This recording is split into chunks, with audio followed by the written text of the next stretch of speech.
So this week was my birthday week. There's a lot that happened. We got a new president. A whole bunch happened as far as the world and life are concerned. But in teacher mindset, and I'm sorry I talk about teaching so much on this. I'm kind of into it. It's what I love to do. But in teaching world, the marking period ended today, Thursday. As I'm making this, it'll be posted tomorrow. But it ended on Thursday. And what I generally like to do at the end of each marking period is give my students a chance to have a voice. I give them a grade for a report card, and I figure that it's fair for them to grade me. So I make a Google form that has a whole bunch of questions. It's totally anonymous. I don't collect email addresses. I don't collect anything other than what period they're in, so I can kind of identify if there's a certain class that I have a problem with or that has a problem with me. And then I also have the submission time because Google requires that. But other than that, I have no way of tracking who did it and what's there. And the thinking behind this really is so that my students can be honest, they can be open, and that they can have the voice that they're supposed to have in education. I want them to be able to express themselves and to be honest with me. But sometimes it's hard when you're talking to an adult or talking to somebody you might not get along with. So I want to make sure that they have a chance for anonymous, open feedback to help me do a better job, either with a particular unit, with the marking period, with the class, or with classroom management, and a whole bunch of different things. That's where I really want to make sure I focus my attention on. So this week video thing, I'm going to be spending more of it on the computer than I am going to on like video back and forth. You'll still see everything, obviously, but I want to go over the results, react to them. I haven't looked at them yet. I just kind of want to see what my students are thinking. So I have my computer down right below me, so if I'm looking off screen at all or not at the camera exactly, it's because I'm reading what's on my screen. I don't have a fancy teleprompter, but I'd love to get one. But anyway, I have 98 responses here. You can see the breakdowns of my periods that I have it. Just for your information, my second period class is a sixth grade class. It's semester long, so they are done with me at this point, and I'll have a new class coming in on Monday. My third and fifth period class, or my eighth grade class, that's a high school credit class, so I work them hard. Things we do are very difficult. And then my sixth and seventh period class, that's seventh grade, and we do a bunch of stuff in there. I'm expecting to have some references to the projects we work in the responses for students. Sometimes it happens, sometimes it doesn't. But I'll explain if there's a result, like if they say we're working on Inventor, Inventor's really hard. Inventor's a program that we use in my 7th and 8th grade classes to do engineering drawings. We do 3D modeling stuff, and then we can print things out on our 3D printer, or we design things before we build them. Some students really dig it and get into it and are fantastic at it. Other students, it is the bane of their existence. So that's kind of just where we're going. So if there's anything that pops up that I see, I'll let you know. All right, so let's scroll through here and see what we got. My first series of questions are on a 1 to 5 scale, kind of seeing if they strongly disagree, neutral, you know the kind of thing that we have here. So the first question is, I think Mr. Nagel treats students with respect. Overwhelmingly, I have agree and strongly agree. I have a few neutrals and I have a few strongly disagrees. I'll eventually have to go back through the actual sheet this outputs and just see if somebody just clicked the first button for everything and didn't read it properly. Or if they really truly didn't do that. So I want to take that feedback and make sure that I treat all my students with respect. I don't like that there's strongly disagrees on there. So I'm going to take a look into that and see what might be causing that to happen. I think Mr. Nagel speaks in a loud enough voice. Everybody pretty much strongly agrees with that, with a couple people strongly disagreeing. So that kind of leads me to believe that a couple people just clicked through, which is fine. So they're right, but it gives me a little bit of misinformation when I'm going through stuff. When we look at the next one, Mr. Nagel goes at a pace that is not too fast, not too slow.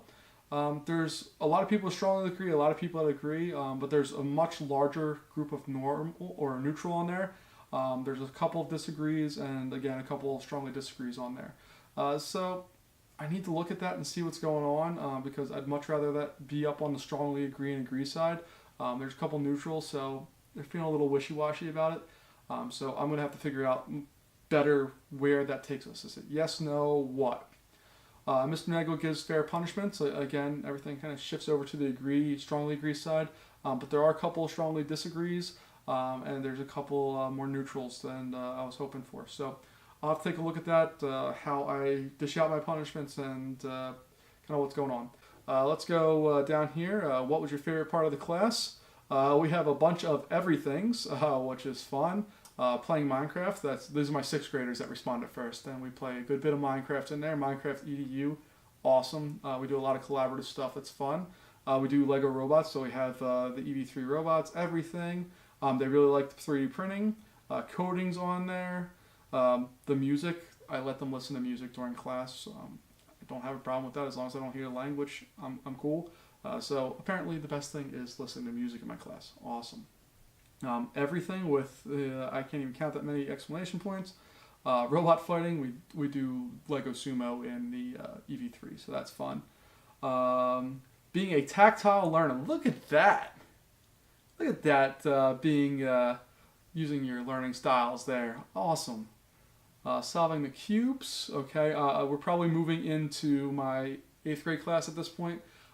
This marking period mainly focused on a project called Puzzle Cubes, and they really went through the whole engineering design process to solve it. So I'm expecting to see a good bit of cubes here, just because it's a project most students like and enjoy.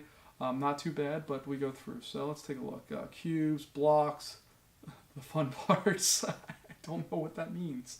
Puzzle cube, building cube, being with my friends in a good class. Okay. Inventor. See, I told you, students love Inventor sometimes. The construction projects, the awesome, difficult projects we did. That makes me so happy. When we're doing stuff that's difficult, but it's your favorite part of the class, that you're getting it. That's what I want. I want it to be hard. I want it to be a challenge, but I also want it to be rewarding. So that's awesome that's going on. Testing everybody's cubes, going with Inventor, solving the cubes, puzzle cubes, and now we're starting to get into C-Perch here. C-Perch is my 7th grade class. It takes up pretty much all of marking period number 2 and part of marking period 1.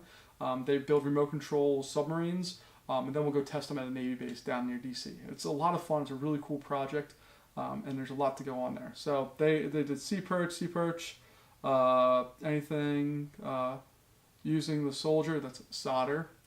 We solder things, working together, anything, playing Minecraft in class. We did that one time, so I got through on one day. Yes. Submarines, building C-Perch, Mr. Nagel's non-funny jokes about a procedure. Yeah, I'm not a funny dude. I like make little dad joke things that I think are hilarious, but nobody else does. But apparently my non-funny jokes work, so I'm happy about that. Learning how to draw 3D shapes, awesome. Working with the friends, leaving the class, awesome. Thank you. So that's good. Their favorite part is learning, building stuff. Let's see what else we got here. My friends, that we get to have fun in Mr. Nagel's class and try his best to have fun unless we did something bad.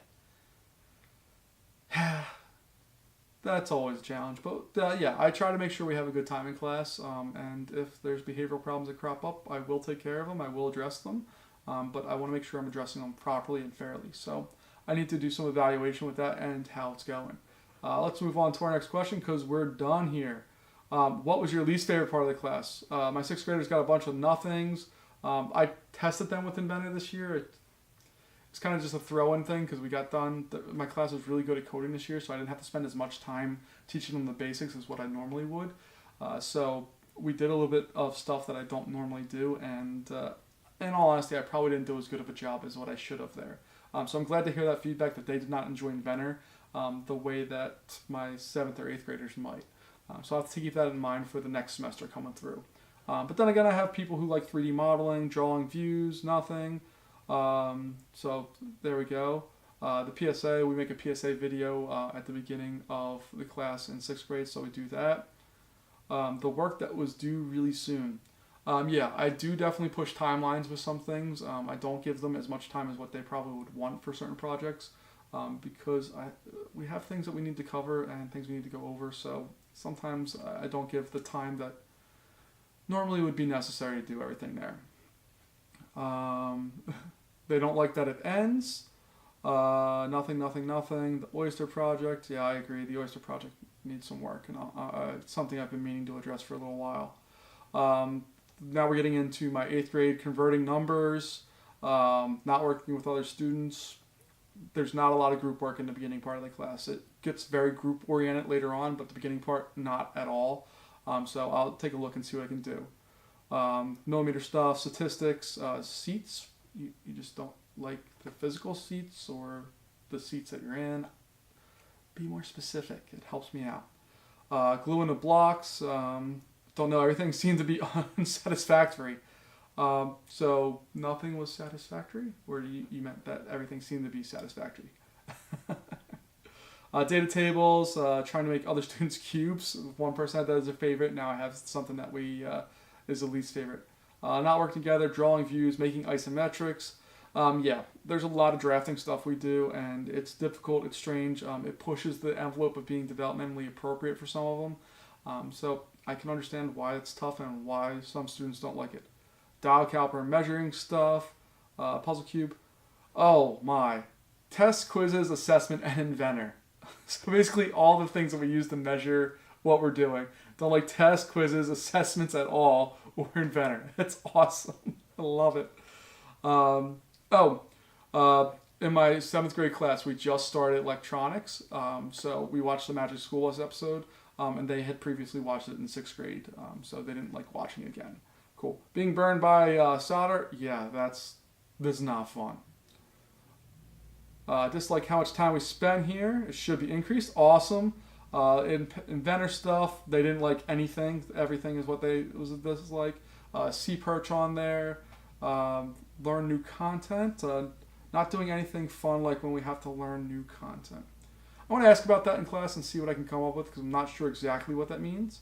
And then we have a whole bunch of everything's long intro. Okay. Inventor stuff. No learning was the least favorite part of class. Then we have some others. All right, our next one is how can the class be improved? Can't, no way. More Minecraft, obviously. Give kids time to analyze the last assignment before you jump to another one. Okay, so maybe my pacing needs to slow down a little bit so I can be a little bit better. Apparently I need to be nicer. IDK, but I don't know in case you aren't sure. More fun stuff, don't really know. More Minecraft time. By not talking when the teacher is talking. Okay, so one thing I find interesting about doing this for the past few years is a lot of times students not only comment on me, but they comment on the class as a whole, which I think is kind of cool. So the class talks too much. Don't know. Group work, group activities. Pump it up, the boring parts. How could the class be improved? I don't know what that means. More projects, getting better computers. Unfortunately, I can't control that, but I would love to have more top-of-the-line computers. Hopefully that's coming. Less drawing, more prizes. I buy my students pizza on a semi-fairly regular basis. It's not something I do a ton of, but in order to motivate outside of just grades and stuff, I'll have competitions where if you win, you get a pizza from Little Caesars, and that is $5 very well spent. So we go through that. More new technology, I agree. Nothing really improved. More fun. It can't be because it's too lit. Word. Getting more soldering irons, absolutely. We need more soldering irons. We only have about 4 or 5, and I need like 10. So that's something I'm going to be hopefully talking about next year. Getting some more. More field trips. A new teacher. Oh, you guys are so funny.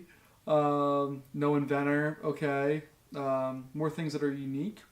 Interesting. I want to explore that and figure out what exactly you mean by unique and how I can do that. More simple descriptions.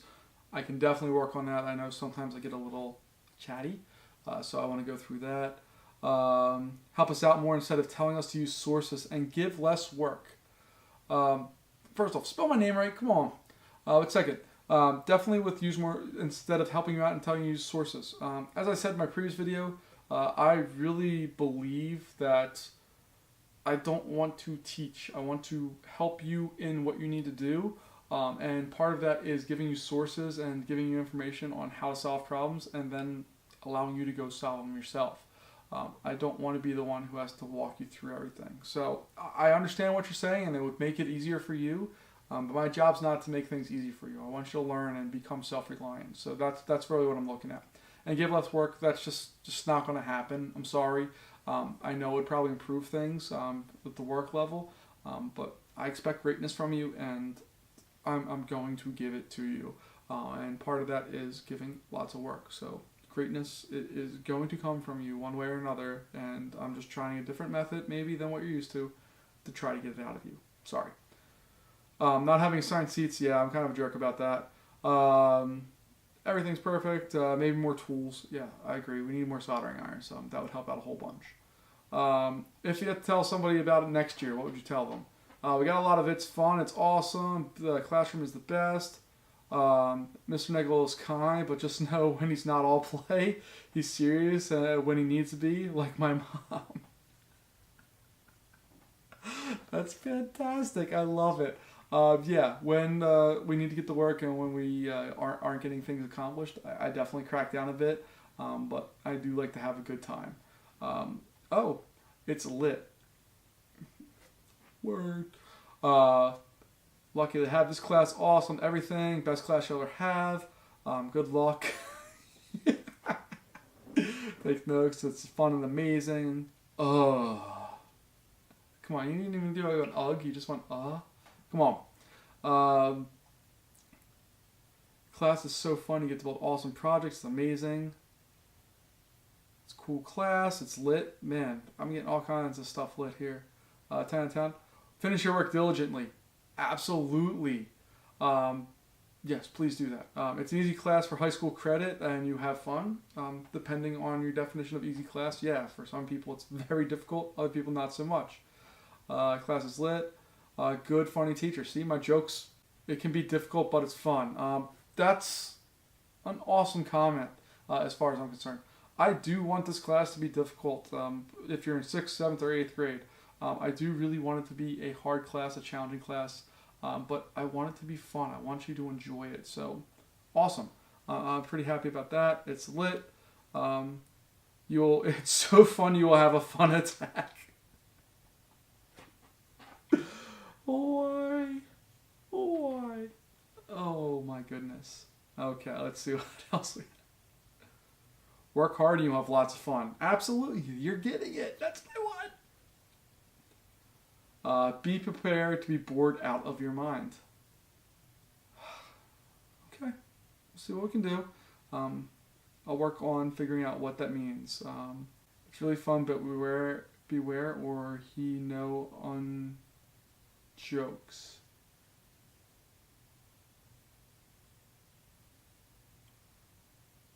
I would tell them that CAT is a really fun and challenging class, but listen to the rules and you will have a good time. Awesome. Choose art. It's fun. Choose chorus. Can we work on spelling first and then we'll choose chorus? I get the point that you're not into it. That's cool. But let's go through here on some other stuff. Sometimes this class is blank, but sometimes not. Why did Google go through this? So we have awesome, bland, boring in a different spelling, boring in another different spelling, dry, exciting, fair to Mr. Negel, fun, hard at times, hard to learn, hard to manage, loud, yeah, loud again, really fun, serious but sometimes not, sometimes class is loud but sometimes not, very fun, awesome, fun, behaved, boring with 2 O's, boring, okay, so obviously I'm getting a lot of boring kind of stuff back, so that means that I need to possibly rearrange how I'm teaching certain things, and I'll go through the comments and kind of figure out what grade level that sits around, so that I can go through. I'm going to bet most of that's my 8th graders, because the first bit of it is a lot of content, and it's not the funnest stuff, but it's the building blocks to get there. So finding a way to better spice those parts up is important. So I'll figure out an answer to that. Boring, hard, crazy, easy, fun, hard, loud. It needs to be loud, non-quiet, rough, stressful, talks a lot, too fast, tough, weird, wild. Okay. So lots and lots of different adjectives in there. I'm going to break that down a little bit more later and just kind of see where things trickled out and what's going on, because I want to make sure that I'm being fair to everybody and giving them what they need, and that I address the things that, especially the boring parts, the stressful part. I don't want it to be a stressful experience. I want it to be difficult, but I don't want it to be stressful, if that makes sense. So I'll go through there. Usually, Mr. Nagel lets the class blank, but sometimes not. Play Minecraft, play games, talk, listen to music, talk, have fun. Don't always let you have fun. Go on to computers, play games, talk, Minecraft, talk around, play on the computers, sit with friends. Sit with friends is what you mean, my friend. Have fun, listen to music, the class mess around, do whatever they want. Nope, that just doesn't happen. Watch YouTube at the end of class. Yeah, usually that last 5 minutes is usually dead time. I'll sometimes try to bring up a cool video that is technology related or inspiring or something interesting, and I'll throw it up there just because sometimes the content we cover, I like kind of stretching things a little bit, and sometimes I can make things relate to others, or it doesn't relate at all, but it's just cool and interesting, and I want to show them more of maybe the world around. So yeah, definitely do that. Choose our seats. Yeah, I don't really do that. Have free time. Sorry. Have lots of freedom. Yeah, not too much. Sometimes I let class be stupid. Again, it's the John Green definition of stupid, where you don't know everything in the world. So yes, I'm stupid. You guys are stupid. Everybody is stupid in some way, shape, or form. It's not an insult. It just means that you're not as educated as you want to be in all areas. So yeah, sometimes the class is going to be stupid, and sometimes not. Go on a computer, sit down, talk to each other, use tools, do stuff ourselves, and have a full class to do work. Okay, so that's kind of the look at Marking Period Two's teacher report card. There's definitely things I need to go in there and investigate as far as what classes kind of break down them by class, so I can kind of get my 7th and 8th grade, or my 7th grade, my 8th grade, my 6th grade figured out. And then I can go in and kind of figure out where certain responses fall. Not that I can trace it to any individual student, but I can go through and figure out kind of if there's a trend in a certain class, how I can address that. So that's my student report card. If you've never done one as a teacher, I highly suggest you do, because it's a good tool. It's fun to look at, and it's really interesting some of the responses that you get. I've had all kinds of crazy different things. This is pretty par for the course, and it's nice to have some validation sometimes that you're doing what the kids like, and it's also fun to see that they're enjoying what you're doing. So that's what we have here, and I'll catch you guys next time.